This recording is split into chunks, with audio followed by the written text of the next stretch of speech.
Hello everyone, this is Defense Politics Asia, and this is the SITREP for the day of 560 to 561 for the 6th to the 7th of September. Let's start off with some breaking news. The Foreign Ministry of Russia made a statement regarding grain deals and feeding Africa and whatnot. Then within it, there was this statement that was very interesting. He said that the Ukrainian's arable land is shrinking due partly to contamination of radiation and toxins from depleted uranium munition that they claim that Ukraine has been using since spring. This is the first time I've seen any information about Ukrainian already using depleted uranium shells. So I think this is shocking, and I thought that they are not using them just yet. So this is the first indication, and clearly the uranium shells can only be used, I think, by the NATO tanks like the Leopards and the Challenger Abrams.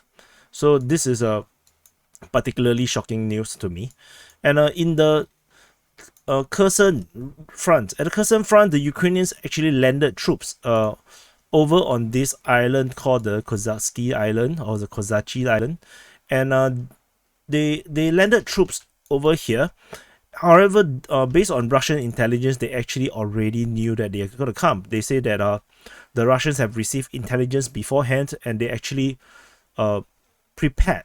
So they prepared, and then they waited in ambush. So they have reconnaissance group. That means it's advanced troops, probably recons or something, or special forces that is hiding in a ambush, and then they were then supported by mortar and tanks from the southern bank, and they started fighting.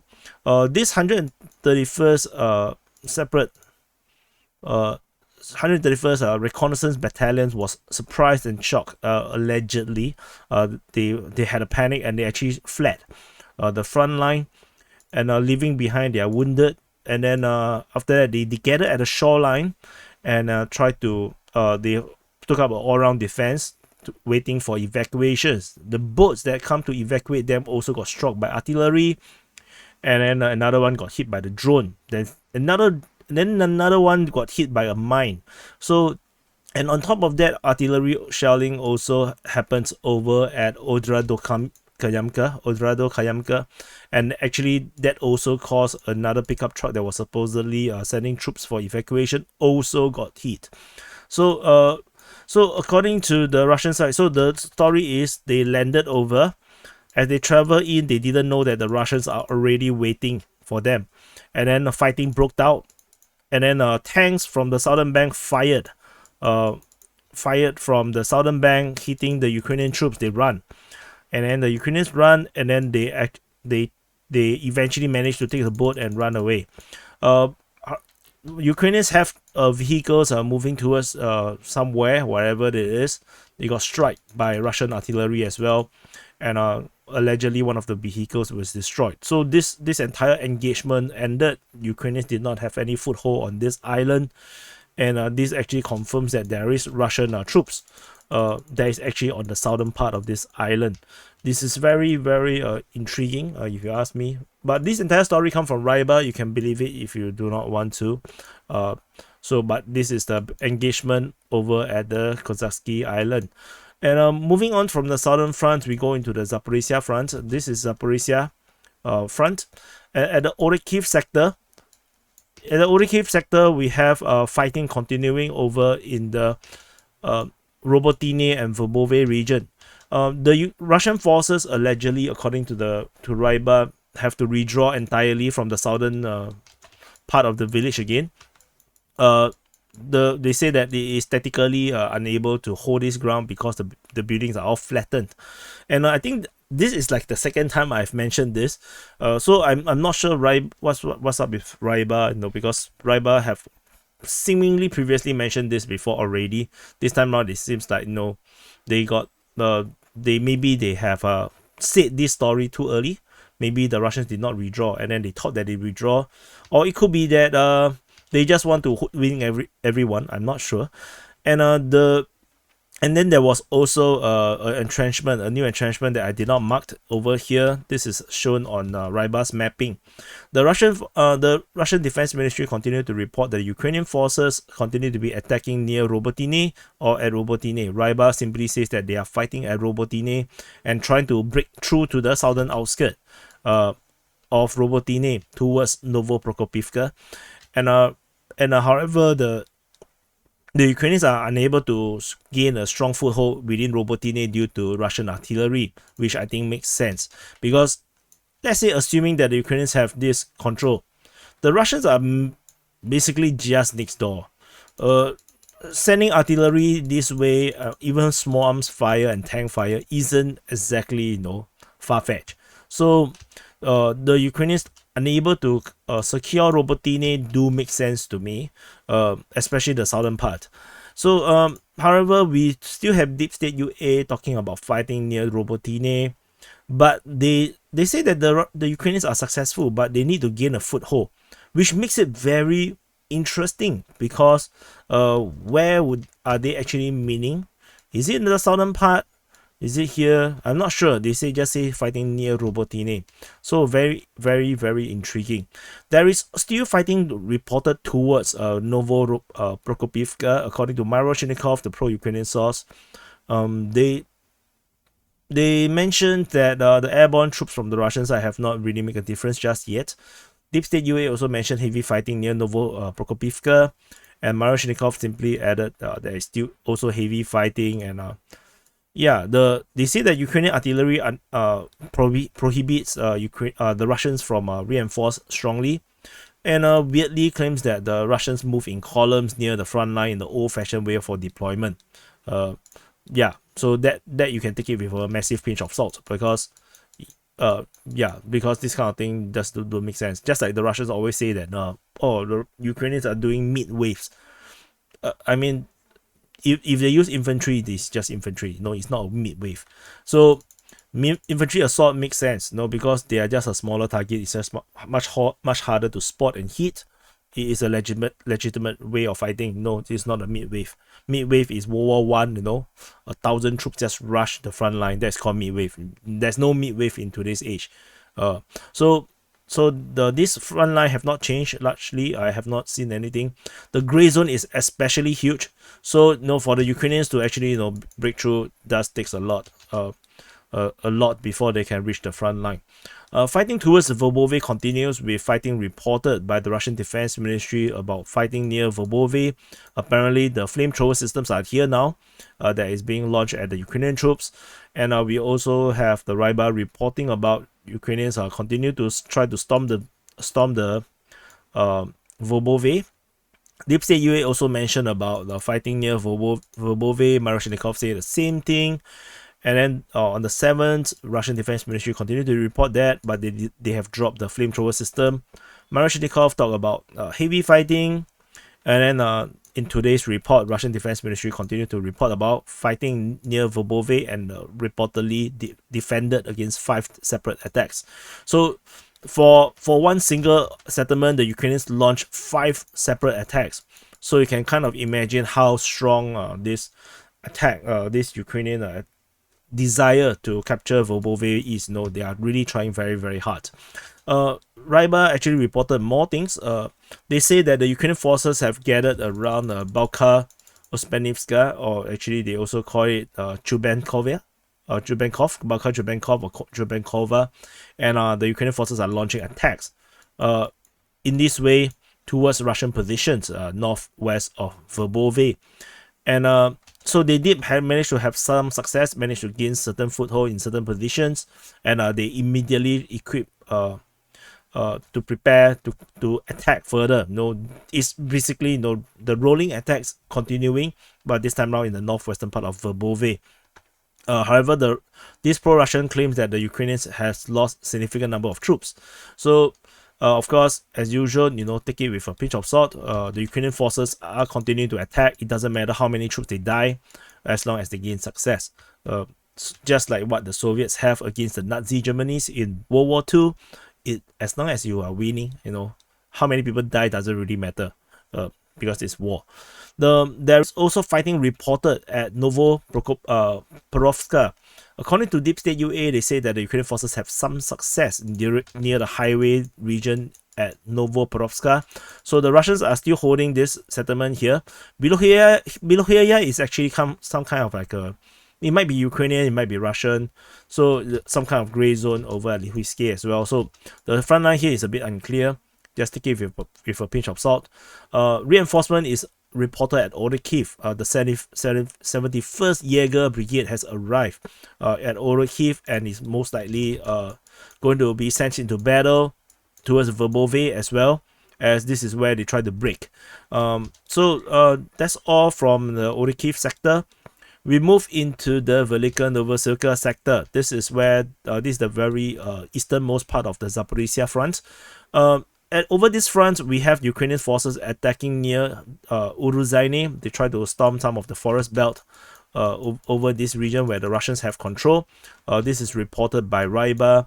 So, but no results over there.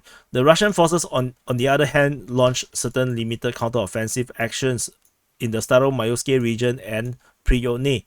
At Prione region, the Deep State UA reported that the Russians managed to capture some grounds around Prione. But it is not really shown in their mapping, so I'm not too sure exactly where it's referring to. Over at the western part of Staromayoske, Deep State UA mentioned that the Russian forces are trying to regain initiative on the western part of Staromayoske. Simply just means that they are attacking.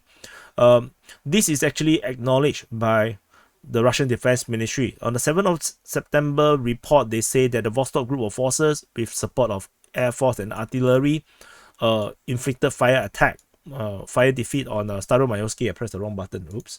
And so it could be the same report. It could be this one as well. This is also 7th of September. So very interesting that the Russians are continuing to hit on the Ukrainian forces to thin them down. So that's all from the Velika Novosibirsk sector, as we probably already known. If you are following the report so far, you have known that the Velika Novosibirsk sector offensive has already come to a close. What the Ukrainians did is now over in the Donetsk front, particularly over in the Novodonetsk region and the Novomayoske region. This new offensive is still ongoing. We have fighting reported at Novodonetsk from the 5th all the way to the 7th. We started off on the 5th. On the 6th, the Russian Defense Ministry acknowledged this attack by the Ukrainian 38 Mechanized Brigade near Novodonetsk. And Ryba also reported that the Ukrainians continue to then intensify their attacks over in this region here. They also acknowledged the 38th Brigade is here. And the next day, on the 7th, the Russian Defense Ministry reported that the attack continues over at Novomayoske as well as with recon forces. Ryba also reported several attacks over at Novomayoske and Novodonetsk, and Deep State UA also start to acknowledge this, but they also acknowledge that there is only partial success, because they say that the village of Novodonetsk is some kind of a curse. They said these pro-Ukrainian sources say that they hope that no one ever stormed the village, the settlement head on. So they are saying, basically they are acknowledging that the Russian Marines that is holding at Novodonetsk is so good that Ukrainian attacks against this settlement is very ill-fated, and they really hope that the Ukrainians can stop doing it. So that is very, very interesting, coming from one of the hardcore pro-Ukrainian sources. And the fighting, the attack did not just come from the north. They also coming from the northwest and the western part. This is reported by Ryba. They say that northwest and west of Novodonetsk, where assault detachment from the 37th were attacking. So this, I think, coming from the north is actually the 38th, and 37 is coming from the northwest and coming from the west. So that's very, very interesting, with the Ukrainian forces trying to attack this settlement in so many directions. It must be very exciting to be the defenders there, man. So moving on from the Novomayoske region, from KLISHCHIIVKA, we have fighting reported by Ryba. Pretty much the same information from the one just next door. And However, the Ukrainian Defense Ministry projected their offensive and say that it is the Russians that is attacking. They say that the Russians are attacking south of KLISHCHIIVKA. So this KLISHCHIIVKA, and they say that the Russians are attacking in the south. Despite that, all reports seems to suggest that it is the Ukrainians that is on the offensive over here. So this is also why I say that, you know, the Ukrainian Defense Ministry like to project their actions on the Russians. There is further reinforcement reported at Zolota Neva, and so detachment of the 35th have arrived at Zolota Neva. So which means that the Ukrainian forces will continue their attack against Novodonetsk. So I just find this. Never mind, I will talk about this in the summary, in the conclusion. Moving on to, there is nothing over the Voleda region. It looks like the entire Mikhailsk offensive is gone. And then we go to MARINKA. Fighting is reported at MARINKA according to the Ukrainian Defense Ministry and Maroshnikov. And the Ukrainian Defense Ministry continued to report this on the 7th. And Ryba actually updated further information saying that the Russian defense forces, Russian armed forces have managed to, you know, advance further, and there's little more than 300 meters from the end. So sounds a bit exaggerating, so probably not that much. Still have at least half a kilometers, but the Russian forces are continuing to make progress within MARINKA and also in the northern part of MARINKA as well, with the Ukrainian forces struggling to hold whatever is remaining. And it probably doesn't going to be very long before the Ukrainians have to make a massive withdrawal from this settlement. As this continues to move on, it's going to get harder and harder for the Ukrainians to hold any positions within MARINKA. And there is also fighting reported near Krasnohorivka, with fighting reported at Krasnohorivka. Ukrainian Defense Ministry said that the Russians are attacking in the Krasnohorivka region.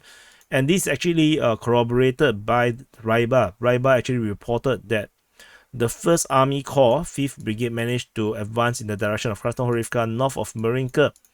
And they managed to capture one of the fortified area that had been held by the Ukrainians for 9 years.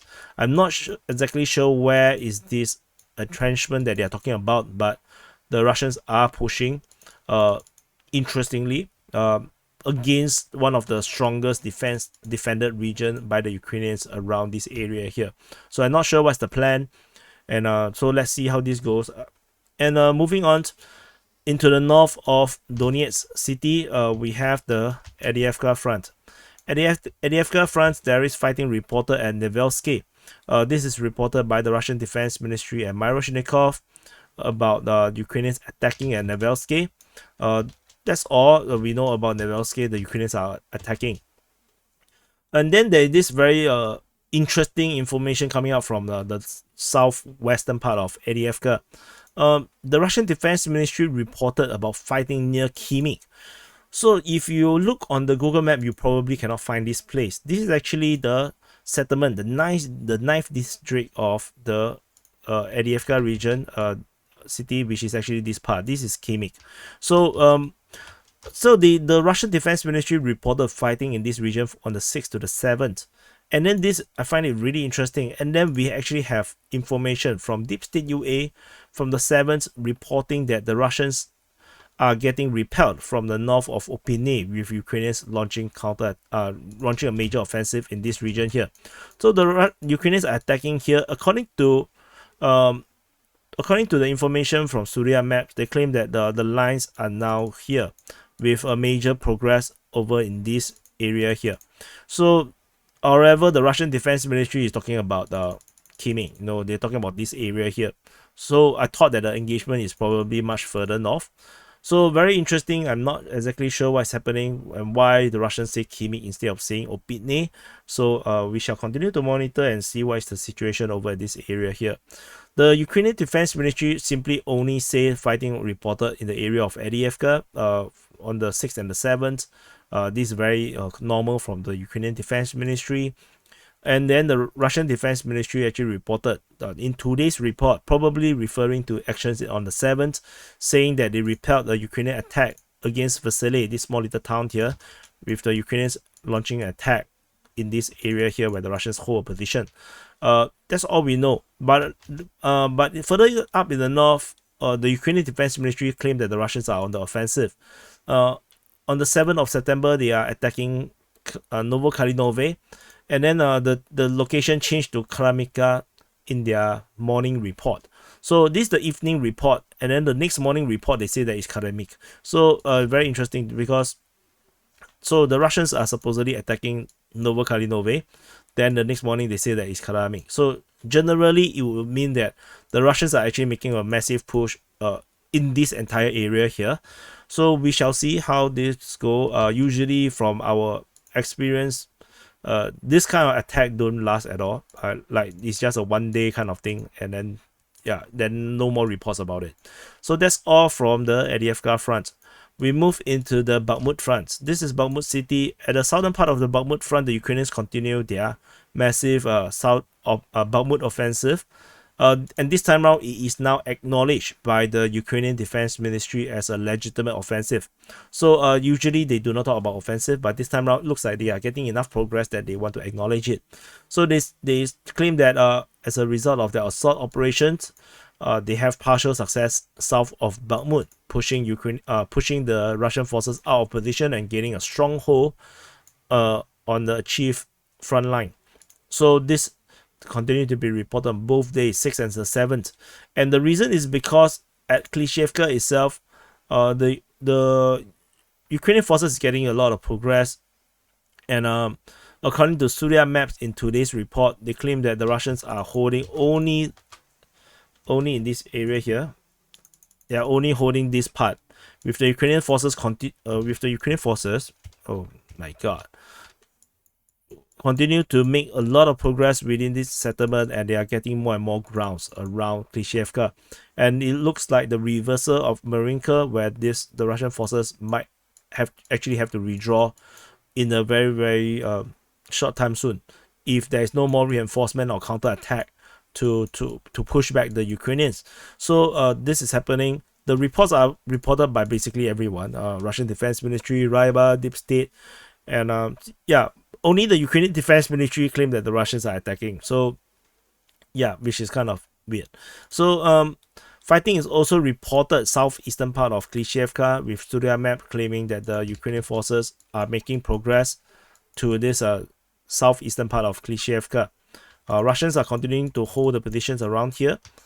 And further south of it, heavy fighting continue over at Avdiivka region, with the Ukrainians being reported to be attacking by RIBA, Russian Defense Ministry, Deep State UA. And however, it seems like the Russian forces continue to hold this town very strongly. There is geolocations by Dnipro OC, the pro-Ukrainian source, on the 6th of September, showing that the Russians are still within the town, and the Ukrainian Defense Ministry claims that the Russians are attacking. So, as you can see the pattern, the Ukrainian Ukrainian Defense Ministry always go against the flow of information. Surya Maps reported that the Ukrainian forces managed to capture more grounds around this railway track. The last time the report was on the 5th. So the Ukrainian forces continue to make progress and expanding their control around the railway track south of Avdiivka and north of Kupyansk.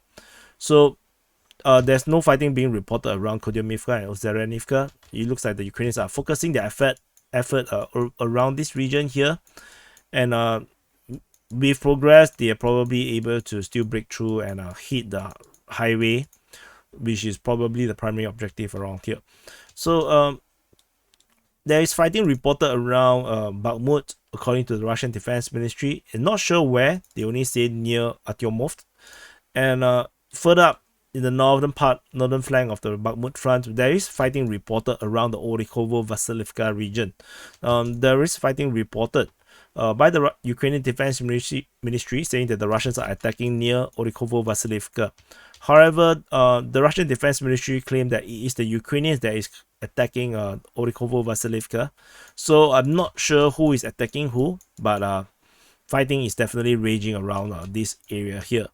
That's all from the Bakhmut front. There's nothing over at the Siversk front. We move into the Crimea front. This is the Crimea front. At the Crimea front, fighting continues within the Serebrenski forestry. Russian Defense Ministry and Surya Maps reported Ukrainian attack on the 6th of September. However, on the 7th of September, the Deep State simply mentioned battles. They didn't mention who is actually fighting, who is actually on the attack, but fighting continues within the Serebrenski forestry. Near Dibrova, the Russian Defense Ministry reported they continue to be defending against Ukrainian attacks.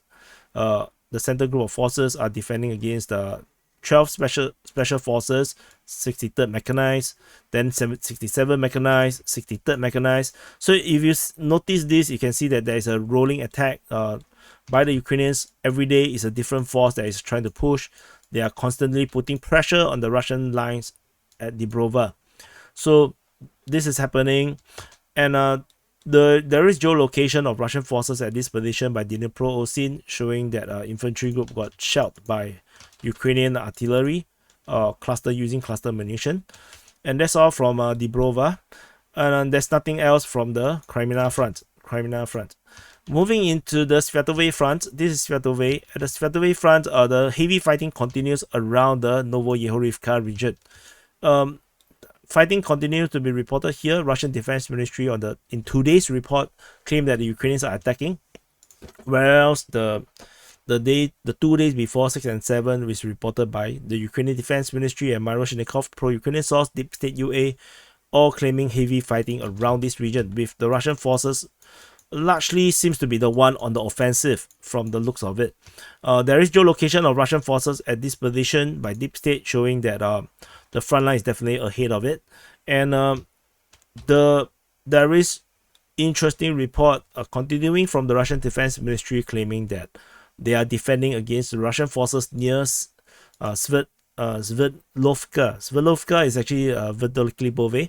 So I assume that it's probably in the northern part of this area here, and there could be some kind of possibility that the Russians are indeed this far up, this far west, because there is geolocation of Russian forces over this position. They got shelled by Ukrainian artillery, and for them to be shot by Ukrainian artillery might suggest that the Ukrainian forces might actually be much further away, rather than this is the front line.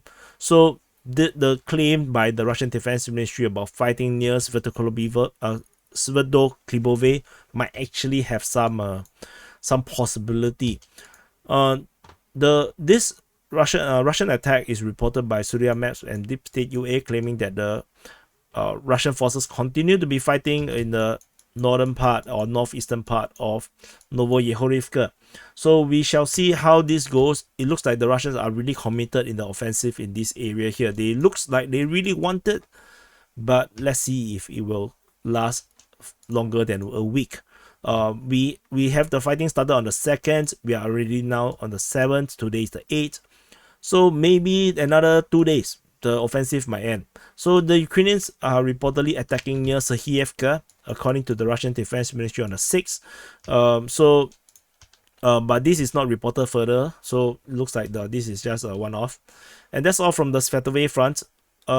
We have some fighting reported at Novoselivsky, according to Myroshnikov, but this is totally not mentioned by anyone, so I don't think this is very legitimate, I guess.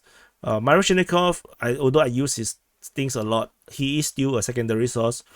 His information have to be taken with a pinch of salt, because he don't show mapping, so a lot of his information is very how to say, vague. Over at the Kupyansk front, crazy thing happened. The Russians restarted their Kupyansk offensive, with fighting reported at KLISHCHIIVKA, Petropavlivka, as well as Sinkivka region. At KLISHCHIIVKA, the reports come from Myroshnikov, with fighting reported near KLISHCHIIVKA on the 7th of September. Near Petropavlivka, is also reported by Myroshnikov. So of course we will say that no, this Myroshnikov is a secondary source. It seems like, it's just rumor, it could be wrong. Then we have Deep State UA and Ukrainian Defense Ministry confirming that the Russians are indeed attacking in the Sinkivka region. So so this actually corroborates Marashnikov information that the Russians are indeed on the offensive again around this region here. So yeah, so I think the Russian defense ministry got pissed, when I say they are weak. The last time I say that, so weak. The Russian assault is so weak. And then now they restarted their offensive. So nice quote. So that's all from the Kupyansk front, and that's it. This is the SITREP for the day of 560 to 561 for the 6th to the 7th of September. So some conclusions. So the most shocking thing I would say, a few things, is the Russian restarting this offensive, as I just mentioned in the SITREP. Me saying them weak, really triggered the Russian defense ministry very hard. They are coping very hard now by restarting this offensive that they already given up, for some days. So so we can see that the last attack was on the 29th. After resting for around a week plus, they now restarted their offensive at SITREP. And yeah, let's see how long this time round will go. Let's see will they even go beyond a week, or it's just a one-day thing, just to cope. KLISHCHIIVKA seeing fighting, probably nothing much. Marashnikov, yeah, let's see how this goes. Another one of this interesting part is this offensive near Khimik. Khimik is this town, in case you forgot, the ninth district of Avdiivka city. Russian defense ministry claim that the Ukrainians are attacking near Khimik, but based on information from Deep State and Surya Map suggests that it's actually nearer to Opitne. So the Ukrainians launching this attack near Opitne is extremely interesting, I would say, because we haven't really seen fighting around Opitne for a very, very long time. So I think it's 2 months. I think more than 2 months we haven't seen any fighting at Opitne. So Ukrainians launching this attack, it's very interesting. I think the Ukrainians are trying to stretch the Russian forces. They are really trying to attack in multiple places and to cause strategic confusion on the Russian side, to decide where they really want to concentrate their forces. Ukrainian Defense Ministry continue to report all this weird stuff about fighting around Avdiivka without specifying where. So I also not sure where. And this attack also involved fighting around Vasile. So Opitne, Vasile, yeah, very, very interesting. Whereas the Russians kind of just do their own thing. Ukrainian Defense Ministry say that the Russians are attacking Karamik and Novo-Kalinove region. Yeah, so but this one is really the one that I really want to take note of.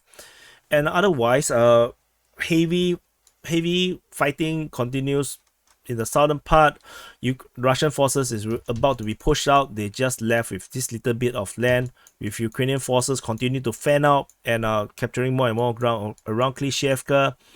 Even in the southeastern part, they are also moving. So I think Russian forces won't be able to last long without reinforcement or some kind of a new strategy or new tactics around this region to pincer or to distract them or to attack in a different vector. Then I think the Russian forces will have to withdraw into the forest line, a forest region here out of KLISHCHIIVKA, and that will be a major victory for the Ukrainians to recapture KLISHCHIIVKA. Avdiivka continues to be this one hell of a town, small little town that cannot just refuse to lose, with Ukrainians trying to pincer head on and nothing works. Geolocation shows that the Russians are still here, so very interesting. And Ukrainian forces, however, did make good progress around the railway track as they continue to push in this area here. And the Russians will going to be finding it harder and harder to hold this ground. There will be one point where it will break. Once it breaks, then the Ukrainian forces will be able to go towards the highway. But of course, this arrow that I'm drawing will take a month or two perhaps. So yeah, don't get too excited about that. This Ukrainians are making good progress at Bakhmut, but over at this Donetsk front, over at Novodonetsk region and Novomayosk is going to hell. It's so bad that even the Deep State UA have to comment that no, we hope that no one will ever storm the settlement, referring to Novodonetsk head on. Like it's just, they say that the village is cursed. So yeah, the cursed village of Novodonetsk is now getting attacked from 3 different directions by the Ukrainian forces, and the mainly is by the 38, I believe, 38 mechanized, and as well as the 37 mechanized, with the 35th brigade also coming to Zolotan Neva, is likely to join the battle. So yeah, let's see whether they can break the curse. Novomayorsky region is pretty much not as interesting to the Ukrainians. Probably this is more of what they want, because like I mentioned before, to secure Uruzhany they need a buffer zone, and they believe that capturing Novodonetsk will give them the buffer zone. The Russian forces is still actually very close, and the Ukrainians actually do not have a strong foothold over at Uruzhany, and this actually caused the entire offensive to break down. So that is a problem for the Ukrainians. They did try to do some skirmish east of Uruzhany, but not going to do much things there. And of course, the Ukrainian Defense Ministry continue to project their own offensive on the Russians. They say that the Russians are attacking south of KLISHCHIIVKA. I find this extremely hilarious. Yeah, clearly against the tide of war. Russians counter-attacking with a limited way around the western part of Staromayorsky. I don't think this much. I believe that what is happening now is that the muddy season is going to be coming soon, as the autumn is approaching pretty fast, and I think everyone is just trying to quickly rush for a better tactical positions before things start to get muddy and difficult to progress. And so I think that's why we are seeing so much action. It's not just the Ukrainians attacking, the Russians are attacking as well. Russians attacking here in the north, Ukrainians attacking here, and also in the Avdiivka region, here, yeah, you can see that it's pretty much here and there. There's no pattern to it. Everybody is just doing their thing, trying to establish better tactical positions. So I believe everyone is just preparing for what's to come as the weather turns colder. Over at this Orikhiv sector, the Ukrainian forces continue their attack around the Robotyne region towards Novoprokopivka, and from the northeast as well towards Verbove. There's another big attack in the northwestern part of Verbove, and there is geolocation of Ukrainian forces over here. Which shows that the front line is probably more or less correct. And then we actually still have reinforcement coming through, with the 71st Jaeger coming over to join the battle. So the Ukrainians are definitely not going to give up their offensive just yet. The Zaporizhia offensive continues strongly, with the Ukrainians continue to use infantry-centric attacks against the Russian forces that is holding the line. But as of 2 days ago, 3 days ago, I don't think the front line actually changed much. The front line have not really changed. We remains more or less at the same region. The Russian forces, probably due to the reinforcement that has been coming to the region, managed to hold the front line, and the Ukrainian forces are continuing to do this very hard battle, because infantry battles using infantry assault, it works, but it's painful, it's very expensive, and armored vehicles are mostly used for ambulance purposes, as well as transportation, logistics, and maybe some of them can be used for fire support, but using them as fire support also open them up to be destroyed. So it's a lot of difficult division for the Ukrainians. Even if the attack over in this northeastern part of Novoprokopivka seems to be really bogged down. The Ukrainians attacking here, we don't really see much progress around here, and over at this contradicting situation from Ryba, the pro-Russian source talking about the Russians seemingly have fire control over the southern part of Robotyne. Now we have yet another information. This is the second time I seem to be reporting this about Russians withdrawing to the south of Robotyne. I'm not sure if I made it wrong, or is it because previously it was reported by a different group. I think maybe the other group, the last time I reported this is probably by Surya Maps. So now the Ryba actually says this. They are withdrawing to this fortification south of Robotyne, But the Russian sources continue to claim that they have a lot of fire control over in at least the southern part of Robotine, and the Ukrainians are unable to break or secure this settlement due to this heavy fire control over this part. And Ryba simply says that the Ukrainian forces, the village is basically in a gray zone, and it's not possible to hold positions within Robotine. And I did actually add another source from Ryba, but I deleted it, basically claiming that the Ukrainians are not stupid enough to just keep entering into this area here and get killed. So this is particularly weird. And if you look from the strategic standpoint, the Ukrainians could have flanked this position, but they did not. And this actually shows that because they did flank from here, right? They did flank from the east, but they didn't flank from the west. This clearly shows that the Russians still have control over these heavy trench lines on the western part of Robotine, and this will continue to be a massive problem for the Ukrainians to try to secure Robotine, because you need buffer zones to the east and to the west. Then you can actually make this massive push forward to control another buffer zone.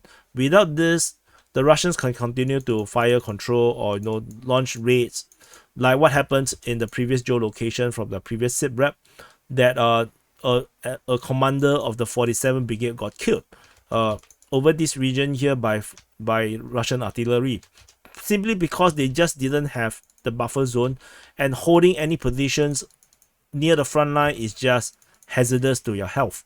So remember to brush your teeth every day and eat an apple a day to keep the doctor away. But if you're on the front line, eating the apple will not going to save you from bullets and shells.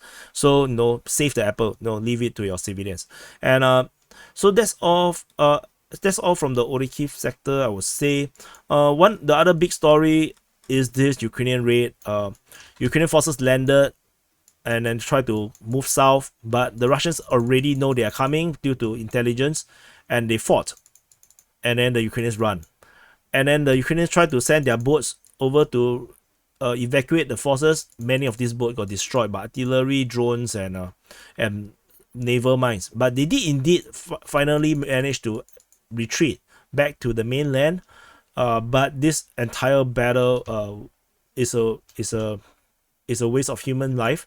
And Russians also hit one of these trucks that was traveling through Kupyansk to try to go to evacuate these forces, got hit as well. Allegedly from the Russian sources claiming that 20 different Ukrainian soldiers were killed in this operation. Although it seems like a lot of things for Ukrainians for 20 soldiers. So it looks like a big battle, but it's actually not. It's just a small skirmish. But yeah, this is something that had happened. And last but not least was this shocking news that depleted uranium shells is now claimed to be already been using since spring, which means that the Ukrainian forces, according to the Russians, had already been using depleted uranium munitions for months already. And I'm not sure if this is true, but I think this is something definitely to take into account.